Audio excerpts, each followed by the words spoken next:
Salam alaikum à tous les musulmans et que Jésus-Christ soit avec vous pour tous les chrétiens. Bon, comme vous savez, mes frères et sœurs, Khamzat a gagné le combat. Bon, de toute façon, la seule surprise que j'ai eue, c'est que Khamzat, en fait, il a utilisé que sa lutte. Je pense que là, il a écouté ses coachs. Ils ont analysé mes frères et sœurs, Kevin Holland. Et Kevin Holland, il s'est dit, Khamzat, il va venir, il va boxer avec moi, je vais lui mettre un KO. Mais Khamzat, il a été très intelligent. Il a utilisé sa lutte et il l'a brisé au premier round. Je vous avais dit quoi dans ma vidéo d'hier? J'ai dit que dès que je me réveille, je ferai une vidéo. Là, je viens de me réveiller, je fais une vidéo. Et je vous parlerai de ce que j'ai dit. Donc, je me rappelle très bien de ce que j'ai dit dans ma vidéo d'hier. Je vous ai dit que si Khamzat joue le malin de rester debout avec lui, il est foutu. Donc, Khamzat et son équipe ont analysé les fights de Kevin Holland. Il savait que debout, il ne pouvait pas striker avec lui parce qu'il a une kickboxing et une boxe taille qui avait un level supérieur à lui. Il le savait, Khamzat. Voilà pourquoi il lui a sauté dessus. Il l'a mis au sol et il a cherché la soumission. Et voilà, il a fait ça tranquillement. Il l'a pas mis au sol facilement. Je vous avais dit que Kevin Holland, il était un peu chaud en lutte. Mais il a fini quand même par le mettre au sol. Tu vois.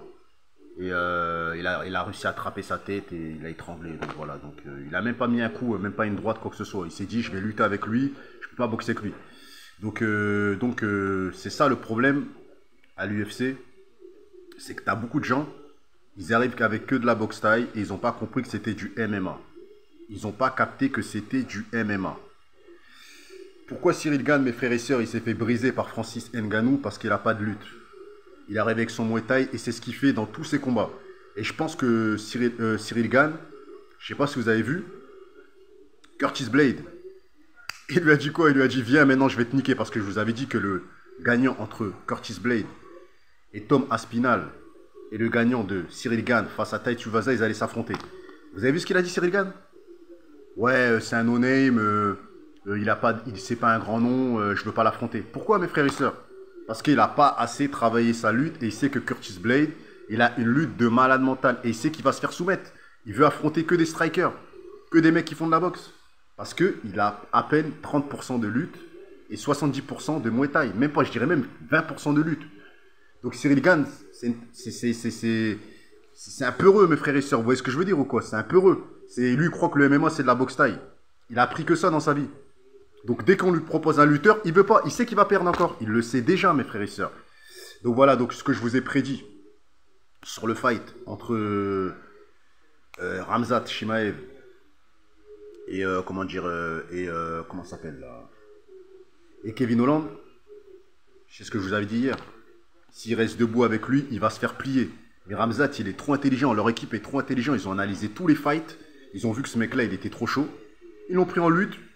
Ils ont forcé sur la lutte. J'en suis sûr, même le coach de Khamzat lui a dit quoi? Il a dit, ne le frappe pas, ne lui fais pas mal. T'es chaud en lutte, utilise juste les clés, les étranglements, fais que ça. C'était ça Ils ont analysé ses fights, ils ont dit non, ce mec-là, il faut le prendre en lutte. Et je vous avais dit que Khamzat avait une lutte plus puissante que lui. C'est vrai, il a galéré un peu pour le mettre au sol, mais il a fini par le mettre au sol, en forçant et tout ça et tout. Il n'était pas préparé, Kevin Holland. Il est préparé à faire du Muay Thai. C'est comme Cyril Gane. Et voilà. En forçant, il l'a mis au sol. Et après, il a trouvé qu'il a donné sa tête à un moment. Kevin Holland, je sais pas, il était comme ça. Il a attrapé le coup. Il a étranglé. Sans lui faire mal.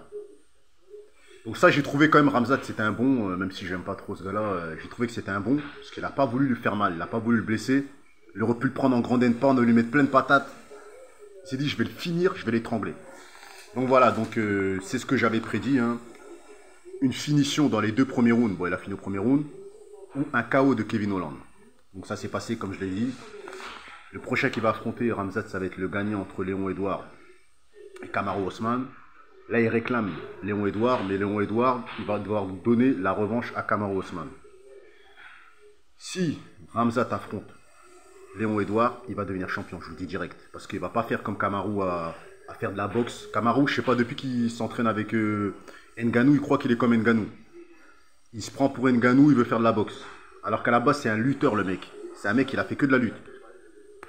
pour ça qu'il s'est pris un KO, mes frères et sœurs. Fallait le soumettre au premier ou au deuxième round. Il aurait pu le faire. Mais bon. Ramzat, en tout cas, il va le faire s'il affronte Léo Edouard.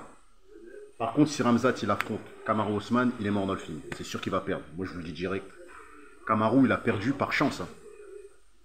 Parce que quand tu regardes tous les rounds, c'était la même chose. Il prenait le dessus, même en striking, il défonçait Léon Edouard. Donc, j'espère pour que Ramzat, il affronte Léon Edouard. Parce que s'il affronte Kamaru, il va se faire briser. Vous verrez.